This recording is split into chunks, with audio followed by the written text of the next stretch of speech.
giving each group of you a different era of history to research. And the question is, what impact did your era have on the modern world? So Sarah, your group has the ancient Greeks. Ravi, you've got the Romans. And Danny's group gets, yes, a bit of a challenge for you. You get the Middle Ages. Some even call it the Dark Ages. Boring. See how you get on. Yes, miss. So, Serene, yes, you get the Renaissance.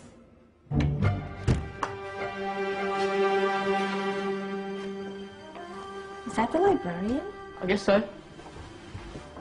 How are the Dark Ages going to have anything to do with us? Excuse me. Sorry to bother you. What do you want?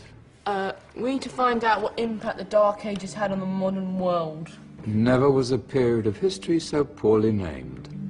Don't touch. It's priceless. And I suppose someone's been filling your head with the usual nonsense, eh? 1,000 wasted years.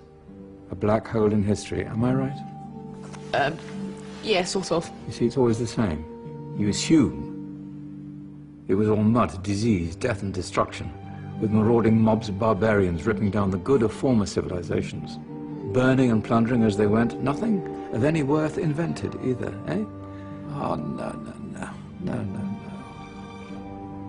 Go on, Beofrey. Sorry to bother you. Come on, it's probably not worth it. Everyone knows that the Greeks and Romans invented everything anyway. Oh, did they now? And you're sure about that, are you?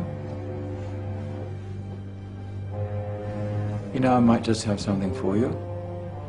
You seem to be up to the task. I suppose I could... Follow me. I've got just the book for you.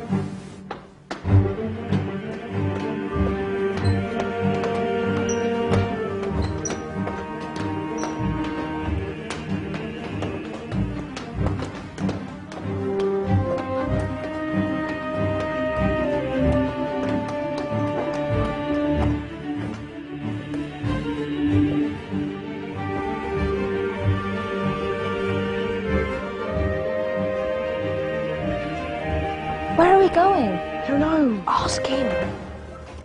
Excuse me, where are we going? From darkness into light, my young friend. From ocean onto land, there are things you should know. Oh, yes, indeed. Yes, indeed.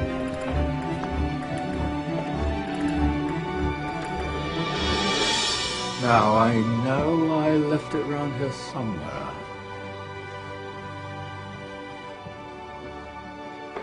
Ah, here it is. Now, take a look. If you dare.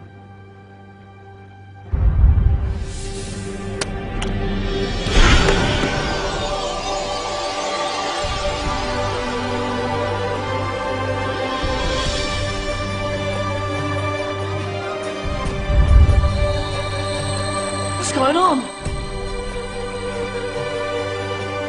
Welcome to the Dark Ages, or as it should be known, the Golden Ages. Who are you? I am Al-Jazari, engineer and ingenious inventor. I thought you said this was the Dark Ages. It doesn't look very dark. That's because it's all a matter of perspective, my soon-to-be illuminated friend. Of course, there are parts of the world that weren't dark at all, but in a civilization that stretched from Spain to China, the golden rays of discovery and invention shone over everything. What civilization? The Muslim civilization, my young friend. Through scholars and scientists of various faiths, some of the most important discoveries known to man were made at this time. Discoveries that drew on knowledge of the ancients, but have more connections with your modern world than you could possibly ever imagine. Like what? Well, all sorts of things. I've got to get a picture of this. I knew it was a good idea. Who are you? Allow me to introduce Ibn al-Haytham, a great scientist whose ideas led to the invention of the camera. You invented the camera? I laid the foundations for modern cameras by explaining how our eyes work. I found a way of projecting an image onto another surface through a small hole in a dark room, later called camera obscura. Think of all the things that evolved from this discovery. Cameras, cinema, all share the same principle. Cool. Look out below! Who's that? That's my good friend, Abbas ibn Farnas, who gazed up to the heavens, passionate in his belief that man could fly. Whoa. Indeed, he dared to dream about flying 1,000 years before the Wright brothers. Do you know you all take your jet-setting holidays for granted, so it only seems fair to remember Abbas ibn Farnas. Stand by. I'm ready for takeoff.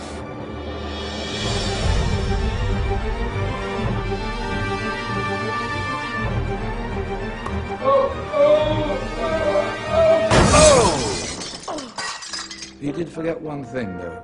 A tail, useful for landing. Ah, my back. Is there a doctor in the house? Did someone call? Ah, my old friend, why don't you introduce yourself to my young guests? I am Abul Qasim al-Zahrawi. Many call me the father of surgery. Did you actually do surgery back then? Of course we did. In fact, many of the surgical tools that I invented are still used in your modern hospitals. Excuse me, a patient needs my attention. Scalpel? I think I may need some stitches. In that case, I'll use catgut. Catgut? From the gut of animals. Perfect for stitching up internal wounds. Your surgeons are still using it today. Sorry, mustache.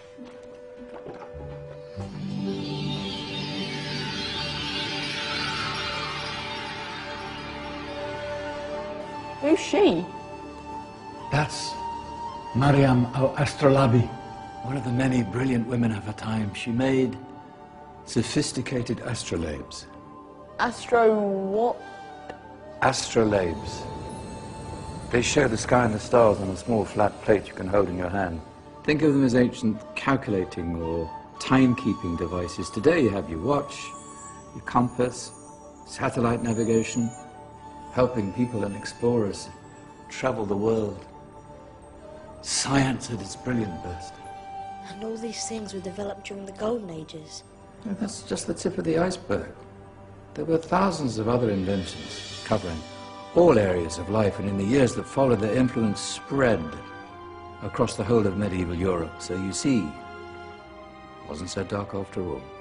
What about you? Me? What did you invent? Well, I don't want to be big-headed, but I made some groundbreaking advances in engineering. I suppose my most significant discovery converted rotary motion into linear motion using a crank and connecting rod. It's essential in pumps and engines. In fact, I've no idea how the Industrial Revolution could have happened hundreds of years later without such a device. Not that I ever get the credit I deserve. But my crowning glory was my amazing time-telling machine. My legendary elephant clock.